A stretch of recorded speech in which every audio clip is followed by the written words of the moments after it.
Good morning, everybody, and thank you for coming. My name is Reed Broughton. I'm the 2025 Chair for the Chamber of Commerce, and on behalf of the entire Board of Directors and the Chamber, I'd like to welcome you to our January Eggs and Issues on State of the County. I want to give a special thank you to our sponsors of today's program, Brown Edwards. Please give them a round of applause. And at this time, I would like to introduce Jason Ross with Brown Edwards. Jason is a partner in the Christiansburg office and has over 25 years of public accounting experience. He is a Radford University graduate and a certified public accountant in Virginia. Please welcome Jason.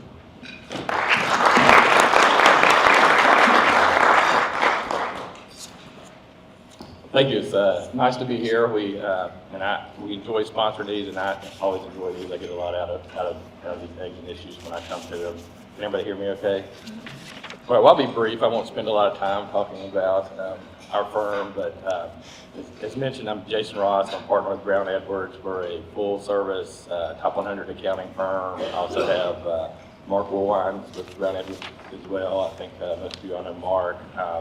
We're a full-service firm. We have offices all throughout Virginia, a couple in Tennessee and a couple in West Virginia. We're both here locally in Christiansburg. I won't bore you with what all we do, but we do audit work, tax work, bookkeeping, anything that you need a CPA firm for, we can help with that. So I'll make it pretty brief and just say, for the folks that use Brown Edwards, we appreciate you all using us as your accounting firm, and for anybody else, if you need any of that type of work, please reach out to me and Mark. We'll be happy to help you.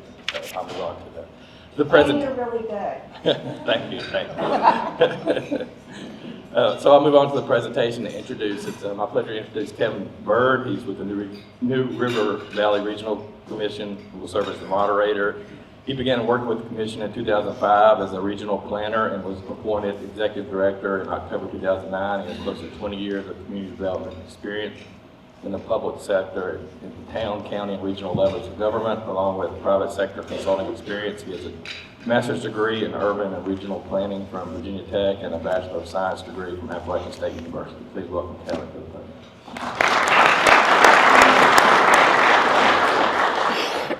Thank you, Jason, for that introduction. I appreciate it. And we're going to start off our morning with a special award presentation.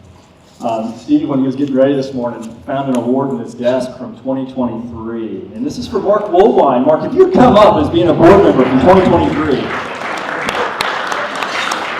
Well, thank you very much. Yes, appreciate that. Thank you. Well, I always enjoyed Mark's term as president of the chamber because he had some funny things to do along the way. And that was nice to be able to return that favor. So we have an excellent panel assembled this morning. It's our chief elected officials from the two towns in the county. And in terms of our flow this morning, I'm going to ask them a series of questions. Well, first I'm going to ask them to introduce themselves. Then I'm going to have a series of questions. And then we'll have plenty of time for a Q&A from the audience here. We really want this to be engaging and some back and forth dialogue. And when I ask them to introduce themselves, I'm going to ask them to do three things. One, if you could tell us a little about your background before you got into public service. Second, if you could tell us how long you've been in public service. This is a well-tenured group here. And then the last thing I'd ask for you to do is share something that is funny or interesting that has happened to you as a result of being an elected official. So while they're pondering what that might be, I will take a moment and share with you an embarrassing experience I had recently working with elected officials. And it's still pretty raw. This was on Tuesday this week. So I was first on the agenda for the Blacksburg Town Council work session to give them an update on passenger rail. And I left the office, our office in Fairlawn, and I was driving to Blacksburg. And I got hit by, or stopped at a couple of lights along the way. I'm thinking, this might be a little close. I'm getting a little nervous about timing here. And I don't know, fourth or fifth light, kind of there by the Walmart on the way. I said, this is getting really close. Any idea how many stoplights there are between Fairlawn and Blacksburg? If you go 114 and take the bypass? Any quick guesses? 10, 6, 15 lights. Most light cycles are about 2+ minutes, and I'm stuck at about 7 of those, so I'm adding a lot of time to get there. Well, I get to one of them, and I ended up texting Mark Murneal, town manager, and said, I'm cutting it close. I will be there, almost there, sorry, exclamation point. Well, I get to the building, walk in, and I look at my watch. Yes, right at 11:30, perfect. And then I get into the room, and it's full of people. And it looks like they've been meeting for a while. And I sat down and looked at someone's agenda next to me, and it said 11 o'clock. Oh, man. Starting the year off 30 minutes late to a meeting that I was first on the agenda for, but thankfully there was grace and they shuffled things around. You are forgiven. I'm forgiven, thank you. So as I was just relaying my funny or embarrassing experience working with elected officials, I'll ask each of them to introduce themselves. So a little bit about your background before becoming an elected official, years of service, and then something funny or interesting as a result of being an elected official. And Chair Biggs, we'll start with you. Good morning. Glad to be here. Boy, you really get us off to a good start. So I'm Mary Biggs. I've been on the Montgomery County Board of Supervisors. This is my 30th year. And I retired from teaching in 2015. I had 41 years of experience teaching younger folks, ages 3 all the way up to 5th grade, if you count summer school in there. 37 years were spent at Harding Avenue Elementary. It was a great school to teach in, and what drove me to get involved with the Board of Supervisors was my passion for public education and local support for public education. Now I have a little risque story to tell you. I hope it doesn't offend anyone, I don't mean to, but when you said the funniest thing, I was out campaigning in the trailer park that if you're going up 460 and you look over to your left before you get to Brush Mountain. And so I went to this gentleman's house, or mobile home, very well kept yard and everything, and I said, hi, I'm Mary Biggs, you know, I'm running for Board of Supervisors again, I just want to give you my information, and you know, if there's anything I can do for you, let me know. And he goes, yes, there's something you can do for me. He goes, I have a date tonight and I can't get my Viagra filled. How do I do that? So you go right into your mug and you go, well, what seems to be the problem? Well, the pharmacy won't fill it here. They say that I have to connect to Richmond. I said, well, have you called the Richmond pharmacy? And he goes, not yet. I said, why don't you call them, see if they can connect to your pharmacy, and then maybe you can get all settled for your date tonight. And he goes, well, can I have one of your yard signs? I'm like, yes. I'm like, so anyway, that's probably the funniest thing that ever happened to me. Elected official problem solvers. That's what you are. Mayor Hager-Smith. Well, I don't have anything that'll touch that, but I thought you were going to say you reach into your purse and you said, here, have I'm Leslie Hager-Smith. I am in my second term as mayor of Blacksburg, and previous to that I was 3 times vice mayor. I have a working background in nonprofits. I was the director of community programs for the YMCA at Virginia Tech, and also the director of the Downtown Merchants of Blacksburg. I was also a columnist and a reporter for the Roanoke Times, which is the same thing as being nonprofit, working for a newspaper. But I've had a special interest in community development and economic development. And during the time that I've spent on council, I've worked on creating a business incentives program for businesses in the downtown. I helped to create a work-sell district for town residents. I also worked on matching grants for facade improvements. That's a program that it didn't fall into disuse so much as it was not used for a few years, but we're putting a greater emphasis on that in the near future.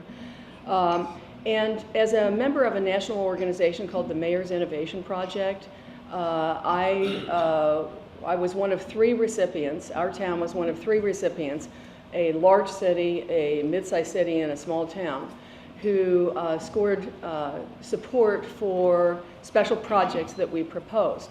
This was a year when the Mayor's Innovation Project, the MIP, was headed by the man who was president of the American Association of American Institute of Architects. And so there was a joint project. They gave us support for design work for a new business incubator downtown. That'll be in the Old Cooks Clean Center space. So we helped to kickstart that project through the MIP. Thank you, Leslie. I'm Mike Barber. I'm the mayor of the town of Christiansburg. My previous life, I was a banker for 42 years. I've been an elected official with the town now for completing my 25th year. 12 years as mayor and 14 years on the town council. So as you can tell, according to the humor is, I've never worked a day in my life. So I got on town council, took an interest in it for the only pure reason I know, and that's to give back to the town. You know, I grew up in the town. You know, when I graduated from high school, we had 3,200 residents, and I watched as various programs were developed by civic clubs to sponsor sports youth and youth sports and cheerleading, this type of stuff. So when I got to the point that I thought, well, I'm ready, then I decided I would run for council. I've been very fortunate to survive 7 elections, but it's a labor of love, and if you do it for any other reason than a labor of love, then you're in it for the wrong game. You got to love your town. You got to love your county. You got to work to see that it's what's good for one town is good for the other, and good for the county, and vice versa. If it's good for the county, it's good for the towns. So, but you have to be in it for a labor of love. Now, the funniest thing that ever happened to me since I became an elected official, I was 6'4" before I started. So, Well done. thank you. Great job introductions. Thank you all very much. So a lot of our questions today are economic development oriented. And as a backdrop for part of that, I want to lift up an article that was in the Cardinal News recently. If you aren't following that, it's a great publication every day, a piece, so Monday through Friday. There was an opinion piece that was issued on December 30th by Dwayne Yancey, and it had a headline that I'd never anticipated reading. And it was, ODU report, Old Dominion University, New River economy is hot, Northern Virginia is not. How about that? You would figure, right? So some numbers from that. You know, I think a lot of us can appreciate this region has been very stable economically. We're the second fastest region to recover post-Great Recession. We were one of the fastest to recover post-pandemic as well. And when you drill into the numbers that were shared in that article, we had the second fastest GDP growth at 3.7%. Charlottesville was at 4.2%. That was in 2023. But it's a continuing trend when they look back from 2018 to 2013. Charlottesville was leading at 13.3%, Virginia was at 13.2%, and New River Valley was at 13.1%. So we're right there, right at the top. And we also had the second highest job growth over a 4-year period from 2020 to 2024. We were at 9.2% increase in that 4-year span. Winchester was at the top at 9.3%. And just following that, though, is Richmond at 5.6 and Charlottesville at 5.0. So that's a really big gap in job growth. And you think about it, we haven't had a massive amount of announcements. A lot of these are companies that are growing that are here. And that is really successful economic development and stable economy situation. But that's a really good article. I encourage you to go look at. The Cardinal News, December 30th, Dwayne Yancey's piece. New River Valley economy is hot, Northern Virginia is not. That's pretty awesome. So let's peel this back a little bit, talking with our panelists. And first question for you, as you heard, they've been in elected office for a long time, and they've been in this community for a very long time as well. What are some of the major changes that you've observed in the economy since you've been in these roles in the community? Is that just a free-for-all? Chair Biggs is reaching for the mic, so we'll let her go for it. Yeah. She's I think ready. she was trying to pass it. Yeah. Yeah. No, this is the one question I felt, economic development is not my forte, but this is one thing I can talk about, having been here for so long. My mother actually grew up in Blacksburg. I grew up in Fairfax County, but went to Virginia Tech, and when I came back to get my master's in 1975, never left. So I've gotten to see a lot of things happen, and one of the things I wanted to specifically talk about is the Falling Branch Corporate Park. in Christiansburg. When I got on the board in 1996, it was a field of dreams. And it didn't have any infrastructure. Christiansburg was the one that had to step forward and help us with that. But it didn't even have a way to take folks out and look at the land. You know, you had to be in a SUV or something. And so finally the state came down here, had a meeting with our board in the Christiansburg library, and they said, hey, look, if you want to do something with this field out there, you need to get going. It's right off 81. You can do a lot with it. You need to get going with it. And so that was sort of the catalyst that got us going to do something.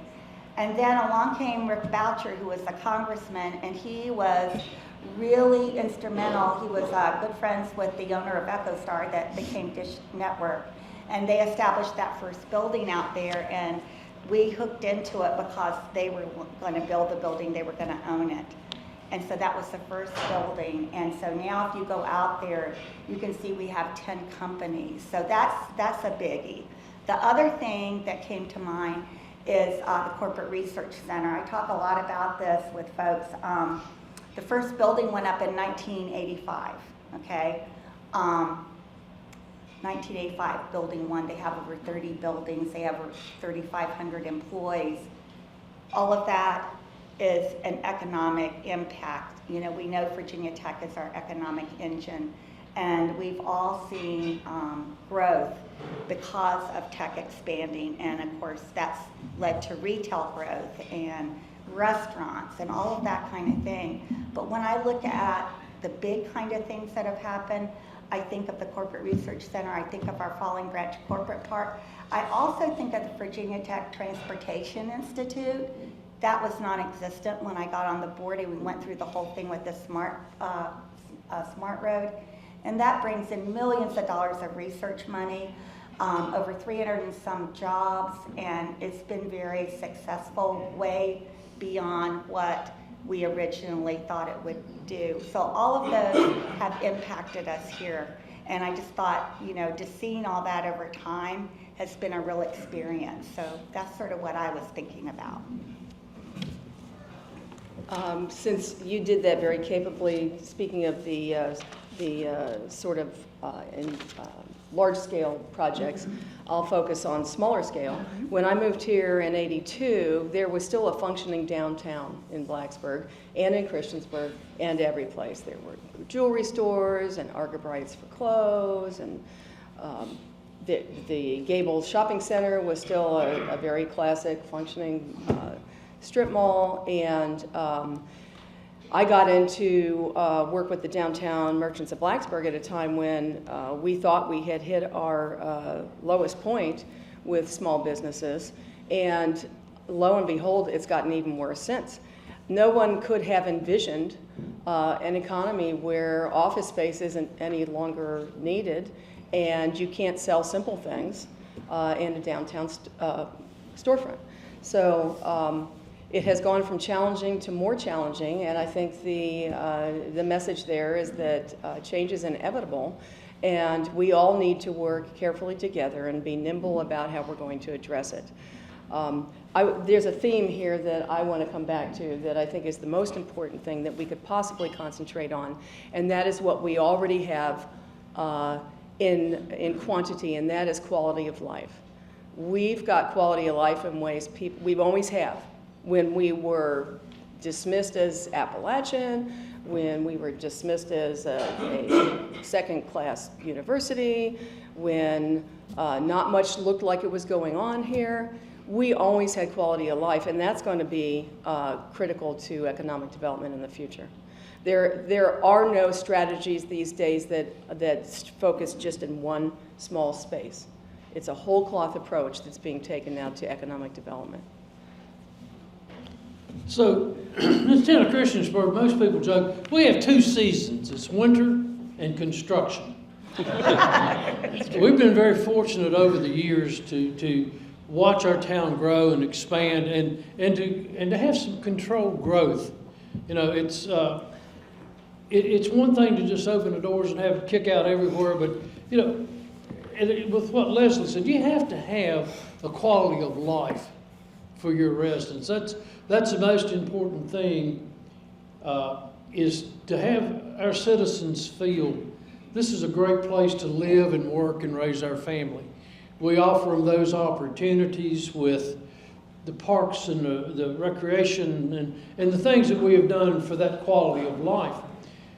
But it also goes into attracting new business. It's really easy for a company to come in and say, oh, I see what my office space or my workplace is going to be like, but what's in it for my family?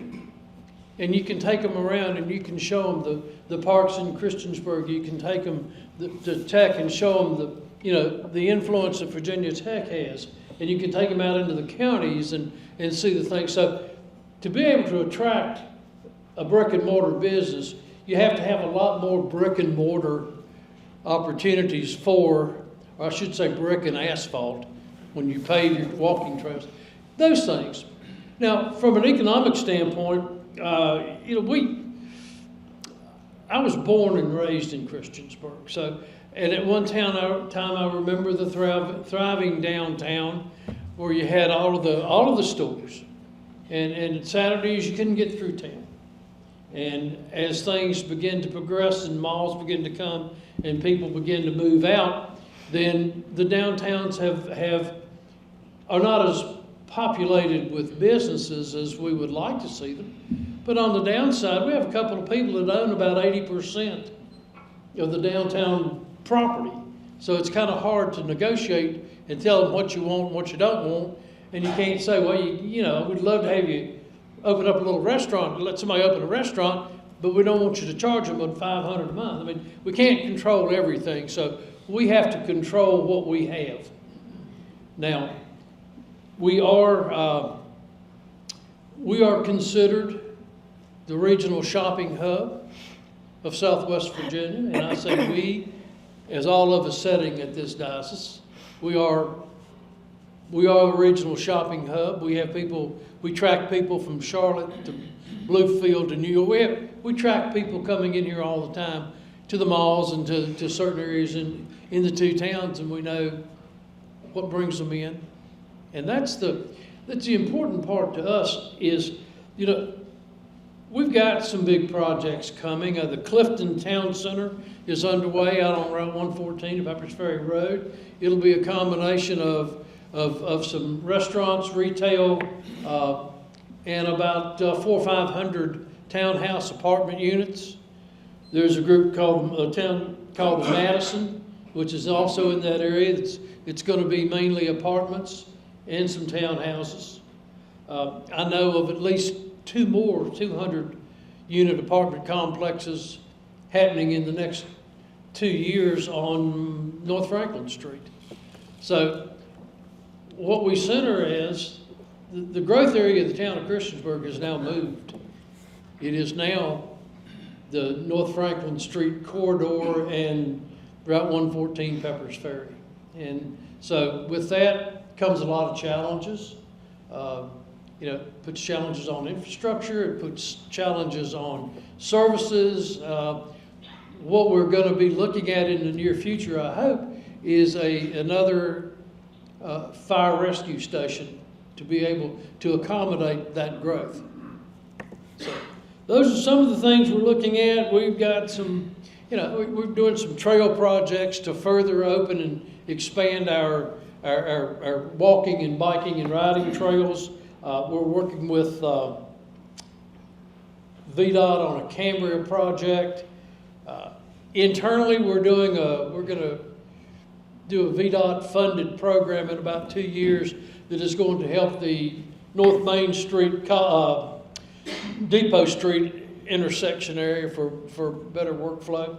So, for an economic standpoint, what we have to grow is tourism. Sports tourism is what we all need to be looking at, and it's the wave of the future. And, fortunately, we're building for that. We are building for that. And I think that's where you're going to see a lot of the growth. Individual retail stores and shops come and go. We all know that. We love to see them come. We hate it when they leave. But in the interim, it's up to us to support them. So that's what I'm looking at. Very good. Let's talk about challenges a little bit. And I'm curious what you're hearing about from your constituents. And I don't envy you all because you can't go to the grocery store without getting stopped, I'm sure, a million times. Anywhere out in the community, people are wanting to chat with you about different things that are happening. Whether or not you're on the campaign trail, what is it that you're hearing right now in the community that are challenges that are on the forefront of people's minds? Mayor Hager-Smith, go right ahead. I'll go ahead with that. I've jotted some notes on several things here. To me, the biggest problem right now is, and I talk with the folks at Tech on a very regular basis about this, retention and recruitment for them, the biggest employer in our region. And you cannot hope to attract mid-career professionals or young families here if you have inadequate medical care. And ours is less good than it was when I was here in '82, when I came here in '82. Our medical system is broken nationally, and it is really showing up here. So that is a real challenge, and it's hard to fix a national problem. Same thing with housing, but we've talked so much about that, we don't need to know more about the topic. We also can't hope to get mid-career professionals or young families here without adequate child care. And there is very little more now than there was when I was raising my children in the 80s and 90s. On the plus side, we have done fantastic work with recreation. This was a theme that Christiansburg came up with early, and they have really worked their plan. And in Blacksburg, it has a different kind of flavor, but we've added about 600 acres of trails and bike paths, pedestrian. It will be in the future something that is emblematic for our area, and I think that's really important. And a final theme that I think is not a positive but a challenge, and that is transportation. And the solutions are restricted by state laws and federal laws, and it's hard to work around that. Mayor Barber, you want to go next this time? Yeah, I think, like Leslie, I hear a lot about the child care and the need for, and that's something, unfortunately, I can't relate to. My kids are all grown and gone, and it was much easier in the early days when you dropped them off with your mother all day. But, I mean, the need for these facilities, the fact that it's harder and harder to find workers, qualified workers, in these positions and in these jobs, and it's difficult to charge the rate that you need to charge for a child and still pay the bills. I mean, it's child care is something we're working with. We're studying on it. We don't own any child care facilities. I don't know that that's even on the futuristic map, Sam. But we don't know anything about that. No. Okay. And the other thing that I hear about is housing and housing costs and the supply of housing. Well, we're building, we're growing, we're expanding. Everybody says you need affordable living. Well, I'm here to tell you, I have never gotten a true definition of what affordable housing is. Now, is it, to the most people that I talk to, they want a $200,000, $100,000 house that only costs them $500 a month. Well, it's unrealistic. And, you can't scoff at them and say, well, this is unreal. You have to help them to understand. It's not the way it was before. I don't know what the answer. I certainly know that when people come to us for the town and want to develop townhouses, apartments, I can't sit there and say, well, that's fine, but you can't charge more than $1,000 a month rent, or you can't charge more than $250,000 for a house. You're not going to have anything built. So if you stop growing and you stop expanding, then as a town you die. We need the constant growth. We need the constant residential growth. We need the constant businesses. You know, I have a lot of people that say, well, I'd love to have, you know, 2 more places to eat in downtown Christiansburg. Okay? Tell me where. But, you know, it's you get them in, and those people that say, well, that's what I want, then they don't support it. And they wilt and die. So, you know, to me, it's helping to select the right business to go in the right location in the right town or county. It's very simple. People complain about taxes. We're very fortunate. Our taxes are low. Yes, I can't help it that we pay county tax and Blacksburg pays the town tax, the county taxes. That's the way it is in the state of Virginia, the whole Commonwealth of Virginia. People complain about it, social media, and they cry and say, sorry. I mean, that's just the way it is. Move to a city. Again, I think the activities for families are important. I think that's one of the things that I see expanding not only in Christiansburg, but in Blacksburg and the county. So, you know, the more you have the more activities you have for the family, the better off the family unit is. Thank you. Okay, going back to what, you know, we hear when we're on the street, and by the way, if you decide to run for elected office and you go to a grocery store, always do the frozen food section last. That's very important. So anyway, so basically, I sort of like what Mike and Leslie have said.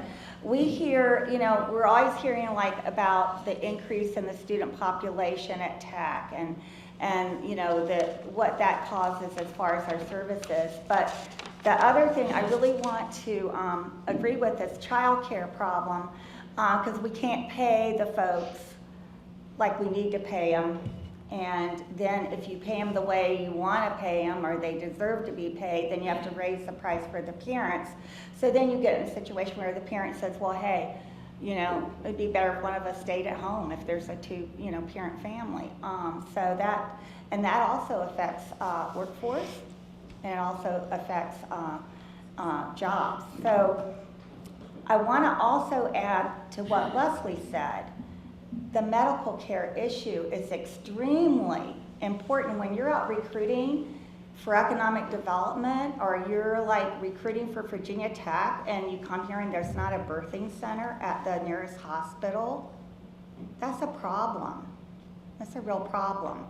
And so I've heard that over and over again, and you know, there's not anything we can really do. As elected officials, you know, we can, you know, try to see like what is it that, you know, we might provide that we're not providing that would attract doctors to be here. I think to Mike's point, you know, with Parks and Rec, we just completed not too long ago our Kriegs Fields in Eastern Montgomery, and we're working on completing a park out in Reiner. Recreational activities are very important. I hear from constituents, people say to me, why did the county, you know, we know that people need places to live. So the county approved these 2, you know, developments on Price's Fork Road, and you didn't do anything about the road. Well, in Virginia, you don't do anything about the road until after the development occurs, which, you know, to me is backwards, but to you all, you know, that's just the way it goes.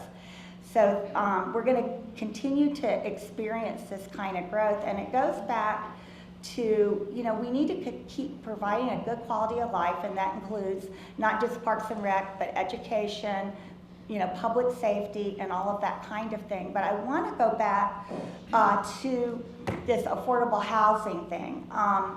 I know we had a group come before our county, and we asked, are you going to have any affordable housing in your development? And they said, yes, we're going to have units that will be 300,000. Well, to Mike's point, you know, what is affordable housing? So I do want to let you know that we have the New River Home Trust, and this was created in 2022. It's a partnership with the town of Blacksburg and the county. And our goal was to help to see if we could provide affordable housing for low income or moderate income folks. So the current status, I checked with staff, and staff did a remarkable job of trying to get information to me for this event that you might want to know. And one of the things, we have 6 units, 5 are in Blacksburg and 1 is in the county. The community housing partners are also involved, and there's a development that's being developed out on Strubles Ridge subdivision off of Merrimack. And in phase 1, they're going to have 20 newly constructed units that will become part of the home trust. And when you become part of the home trust, you stay in that trust. And so those original 6 units that were purchased that are in the home trust were units that were already constructed and the owner sold them, but these will be new units. Now, when you look at that and you look at the problem that we're having in the, overall with affordable housing, not just here, but across the state, across the country, 20 units plus 6 is 26, but it is a baby step forward. The other thing I think that no one has mentioned, but we got bombarded with it at the county level, was broadband. And when the pandemic hit and businesses and people were working from home and, the children were learning from home. So we were very lucky that we were able to take part of our HARPA money, and we were able to get grants, and we have a $50 million project going on in the county to try to connect over 8,000 homes in the rural areas of our county. And that is something that, a lot of folks that are in business and companies, they don't all live in the town. And so when that pandemic hit, I was getting all kinds of phone calls from part of my district, Brush Mountain. People they're like, we can't do our work. Another issue, and that's an issue because you want to recruit people to come in, and they're assuming if they move to Brush Mountain, they're going to have internet. Internet is part of infrastructure, and we all realize that now. So we're doing our best. It's a little bit slow right now. We're in eastern Montgomery. That's our phase 1, but we're making progress. So that was something that I heard over and over. Yeah, for sure. Well, let me skip around a little bit here on questions. I have about 12 questions, and we're 2 in. So it's a great, easy group to moderate because they're just ready to communicate. So what role do educational institutions play in the economic development landscape? You all have seen these institutions, New River Community College, Bradford University, and Virginia Tech. They've all evolved a lot over time in space and in program offerings, and I'm just curious what you all have observed in their role in economic impact in our communities. You want to go first, Yeah, Mike? we'll take turns. Well, I think that in order to survive as a county and as 2 towns, we need to work with and be very, very closely associated with our colleges, with our universities. I mean, they are the largest employer in the county, so they have an impact on so many things. I mean, we see a wealth of new residents coming to the town of Christiansburg that work at Tech and work at the hospitals.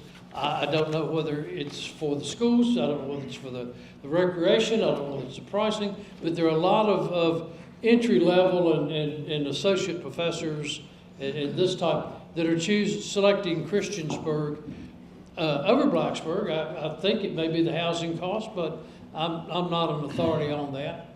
The Corporate Research Center not only brings, it brings a wealth of knowledge and a wealth of experience into our area that we can all benefit from.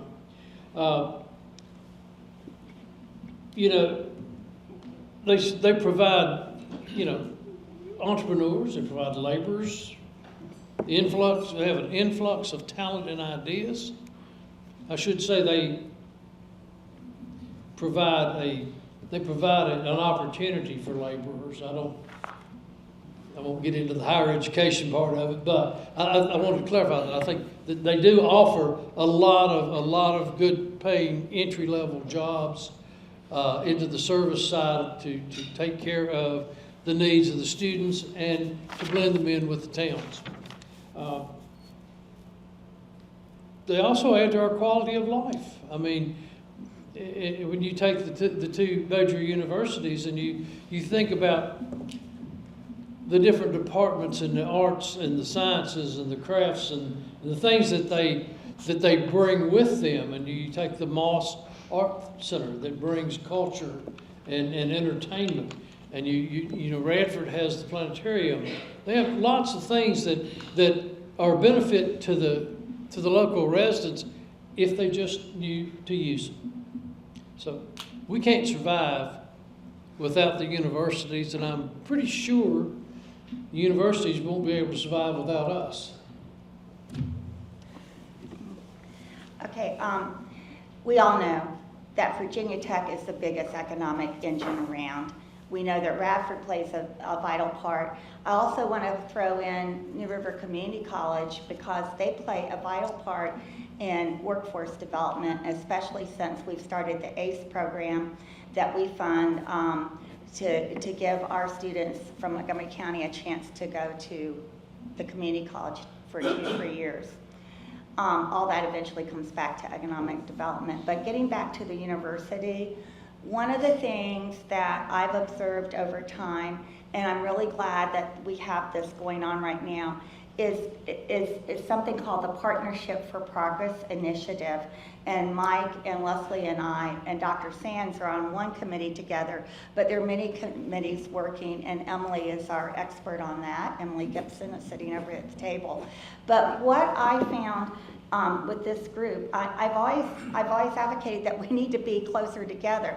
Like, we need to know what Virginia Tech has, they need to know what we have. And we need to be working together because with the expansion of tech, it really has put, I wouldn't say a strain, but it's impacted services that we have to provide. The towns have to provide, it's of course housing, education, everything that you see that's provided by government. So there needs to be, in my opinion, a closer working relationship. So this one-year initiative that's going on, that's collecting input from stakeholders, I hope that the result is, and I've said this publicly, is not a study that sits on a shelf, but an actual framework so that the localities and Virginia Tech can work closer together. And one of the key things I've always felt that we need to work closer together on is economic development, because the Corporate Research Center, they have all the companies.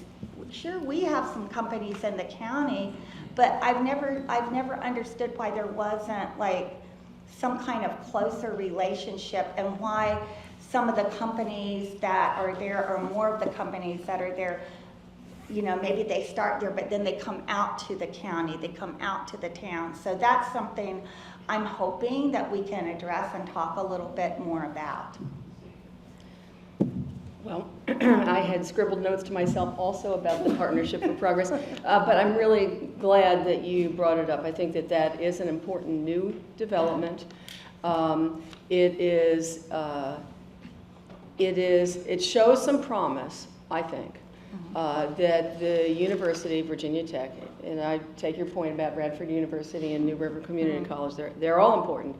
But Virginia Tech is the one large enough entity to behave as though they are what they are, which is the tail wagging the dog.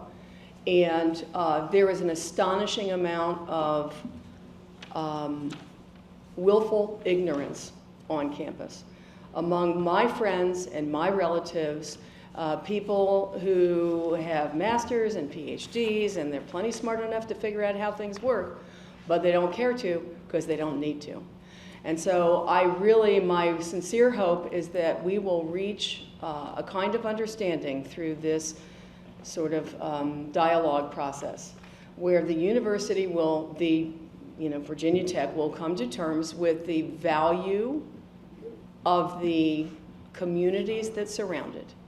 Because we all know education is important. We all know they're the biggest economic driver. I think the learning mostly has to take place on their side at this point. And I hope that we will get to an understanding with this Partnership for Progress. I do want to say something else about economic development generally here. There has been a lot of effort put together over a lot of years, and I'm looking around the room and I'm seeing Brian and Angie Marcolini, and I just want to name out how many organizations exist in this moment and have taken different pieces of what economic development has looked like in the past. We have a Montgomery Regional Economic Development Commission. We have the Blacksburg Partnership. We have the Downtown Blacksburg, Inc. and its equivalent in Christiansburg. We have the Montgomery Blacksburg Christiansburg Development Corporation. We have the New River Valley Development Corporation. We have the Chamber of Commerce in full force here today. Thank you for coming. We have Onward New River Valley. Blacksburg has just hired a new staff member, a business solutions manager. Angie, I think I saw you earlier. Angie, will you stand up, please? So Angie is our new point person. Christiansburg has Angie's counterpart. I don't know if that... Miles Campbell, yes, Miles. Yeah, great. And on our town staff, our deputy town manager, Matt Hanratty, who's back here, is also a point person for business. So you could make the argument that we are doing too many things in too many small pieces, and that some of this needs to come together and be consolidated. But there's been a substantial amount of effort over the years to boost our economy. I want to add a couple groups to that that are going to play key parts. The New River Valley Passenger Rail, the Virginia Tech Montgomery County Executive Airport, and the New River Mount Rogers Workforce Development Board. All of those also play into this. Well, I'm glad we're here. We'll talk about higher ed real quick before we open the floor for questions, because that ODU report that I mentioned earlier of Cardinal News, there's no coincidence that this MSA, this metropolitan statistical area, and Charlottesville are those top two. It's because of that higher ed influence that we have here that really helps that regional ecosystem. And then you all heard the Partnership for Progress reference, and Emily Gibson's here with Virginia Tech and is leading that with the university, and that's something that there's a website that's available for you. Emily, what's the website address? partnershipforprogress.org. Go check that out. There's a survey that's open right now, and that's going to be open through January into February. So we'll ask the chamber to push that out to everybody and make sure you take that survey and provide some input there. But let's open the floor for some questions. And I'm sure this group has questions of our chief elected officials. Yes? Thank you guys for taking time out of your days to talk to us. I'm going to address my comments more toward Mayor Smith, simply because I'm from Blacksburg and I'm going to speak to what I know.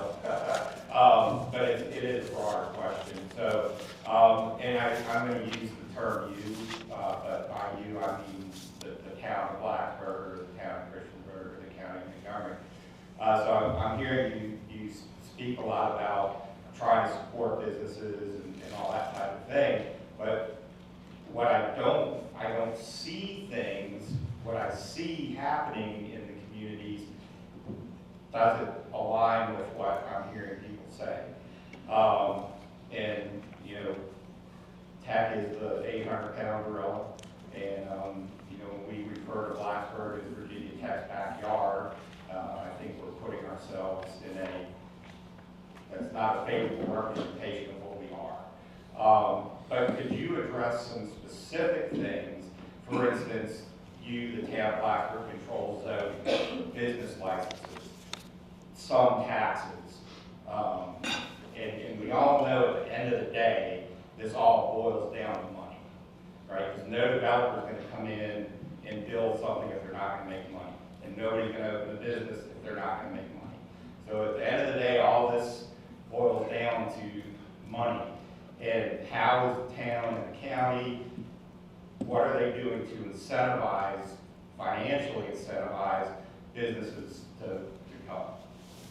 Sorry, Yeah. that was so long. No, that's. Financial incentives, yes, that's- financial that- incentives. No, I appreciate it, Eric, and that's, you grew up in Blacksburg, didn't you? Correct, So you've seen a lot of changes. But, no, I appreciate the question, and I appreciate the context, and I have several notes here to do with zoning code initiatives, but I want to begin by saying it was a couple years ago that a member of the development community he and I were talking directly and personally about some of these challenges. And I listened carefully to him, and he said in a business-like way, just choose 3 things. Just choose the 3 easiest things and fix them. So I took staff aside and I said, this is what we're going to do. Well, that process took a year, and then a reevaluation, and then another year. And I'm not temperamentally suited for this kind of stuff. Staff is, I'm not. So it took too long, but we did 4 times more than 3 things. And so we listened carefully to those stakeholders in the development community, and we corrected the things that we could correct that would get them to a place where they wouldn't have to come begging permission every time they wanted to build something. Yes, you can have grinder pumps.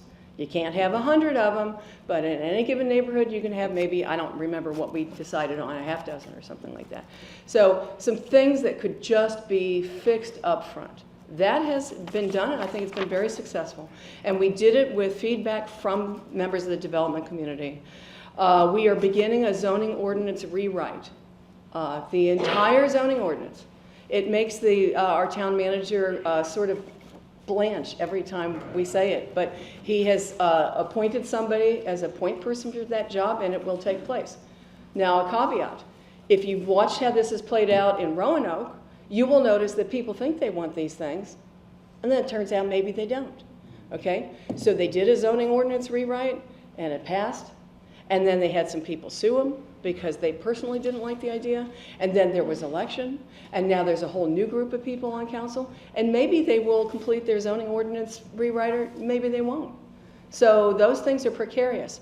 But that brings us to a different item, and that is we just did a small lot development zoning section in R4 that will get us 3 to 4 times more density if people want to take advantage of that kind of housing form. So I think your point is, why don't we do things to make things easier on people? And we are trying to do that. We are busy doing that.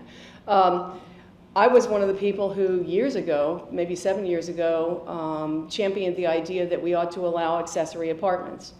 And so we did it in baby steps. First, we allowed them in places where they were within the dwelling, and that basically just sort of made kosher things that were already in place. You know that there's plenty of 60s ranches that were built with accessory apartments.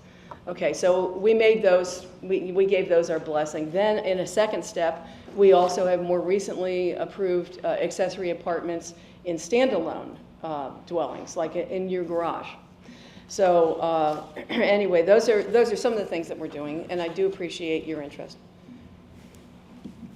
On the county side, we're involved in updating, redoing our comprehensive plan, and you've probably seen around a town or county, or you've heard about, it's called Montgomery Matters. And so one of the things that we added to this, we added a lot of things that originally weren't in the comp plan as far as looking at and involving folks, and one of the biggies was economic development. And so that is a way to get, folks that are on the ground to give us input. We sent out surveys, and so everything is being pulled together. A draft of it should be out at the end of this year, and then hopefully we'll have the new plan in place in June of 2026. But this covered a lot of the things that we've been talking about today. But when you put them all together, no matter what it is, it goes back to what Leslie said, quality of life. And that is so important when you are recruiting economic development, when you are retaining it, and when you're expanding it. Mayor Barber, any responses on that? Zoning changes or incentives? I wouldn't touch that with a damn 10-foot pole. Yeah, you can tell all three of our communities are a little different. So, any other questions from our floor? We've got plenty of time. Yes. I haven't heard anybody talk about the Christiansburg Aquatic Center. Why would you want to? I'm sorry, I didn't hear your question. He's asking about the aquatic center. The aquatic Yeah. center? Yeah, how that positively, Still full of water.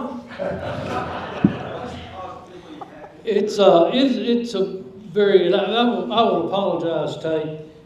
I left my hearing aids at home this morning, so I'm not sure I've got your question right, but if it's not what you're asking, that's all you get. The positive impact of the aquatic center. The aquatic center, it has, the aquatic center, the rec center, the parks, the whole thing, they are not designed to be profit centers. As a matter of fact, you lose money every year on recreation.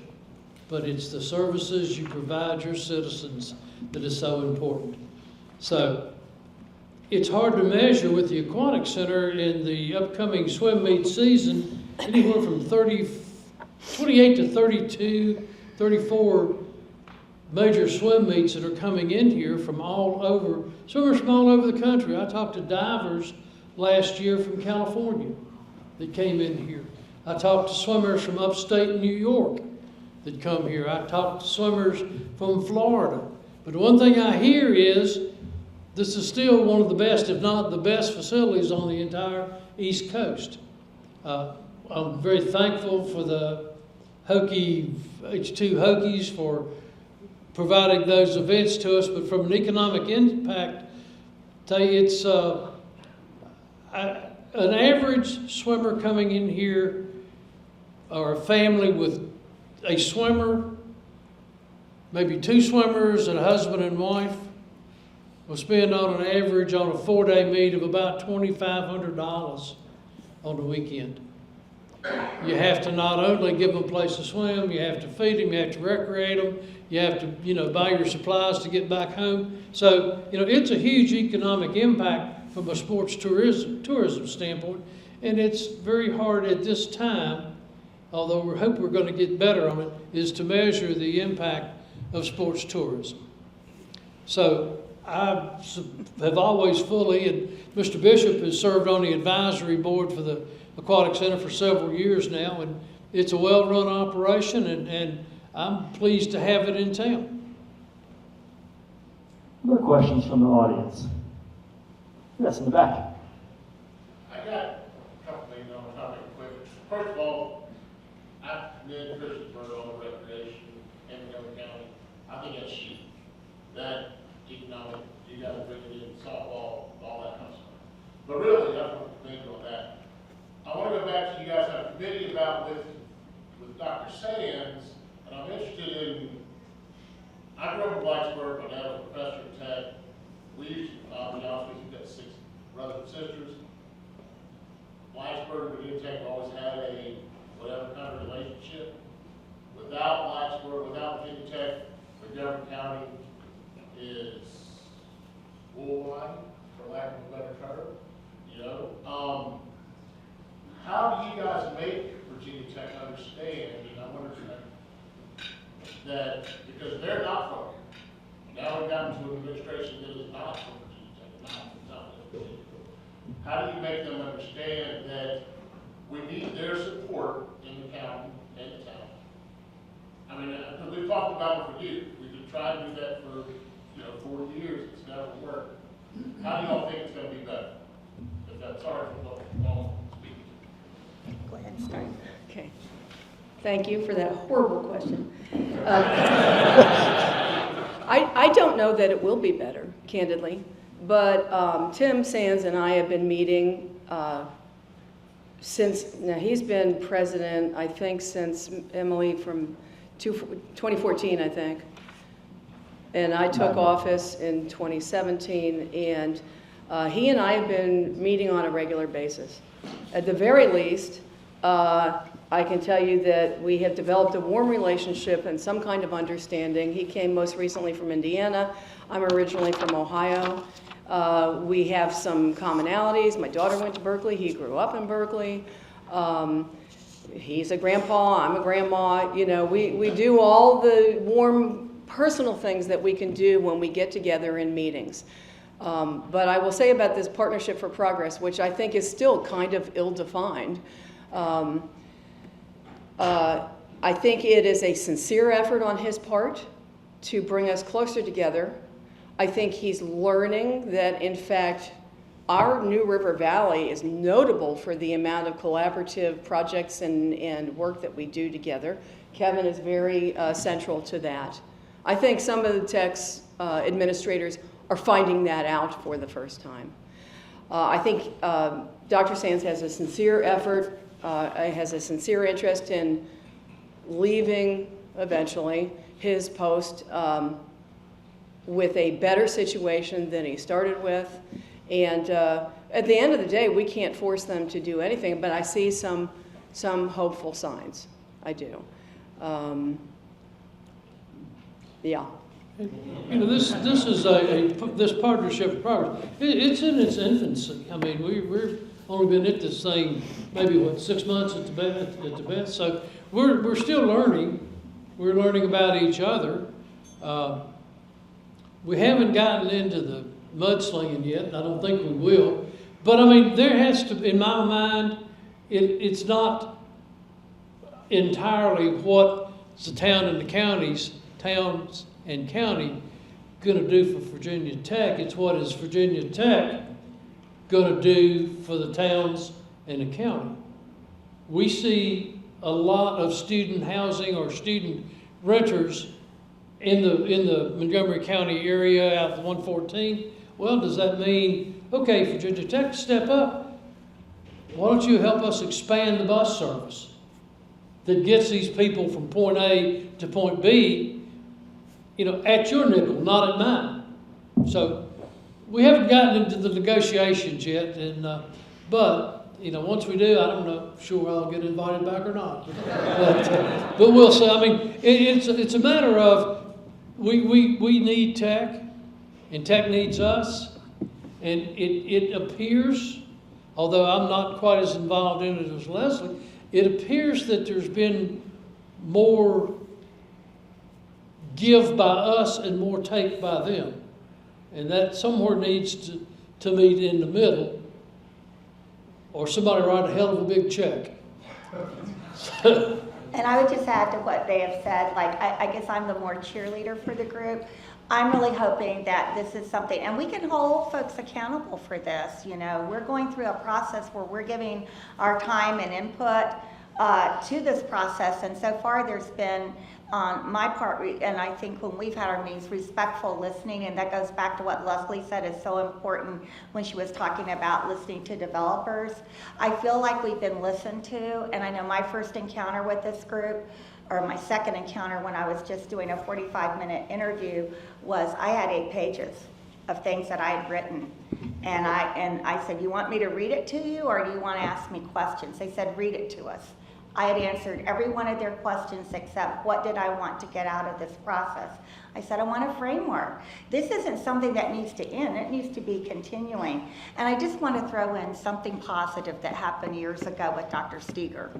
You know, we think sometimes that Tech doesn't help, but when we did the new Prices Fork Elementary School, we could not find any land to put that school on, and I knew that Tech had land out there. And I went to Dr. Steger and asked him to help.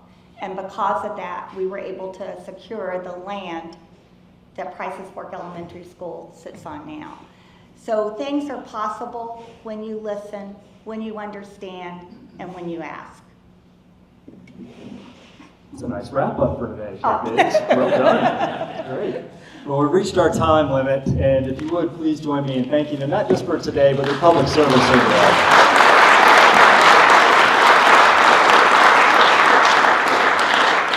We have Reed coming up, the Chamber President, to close us out. Thank you very much.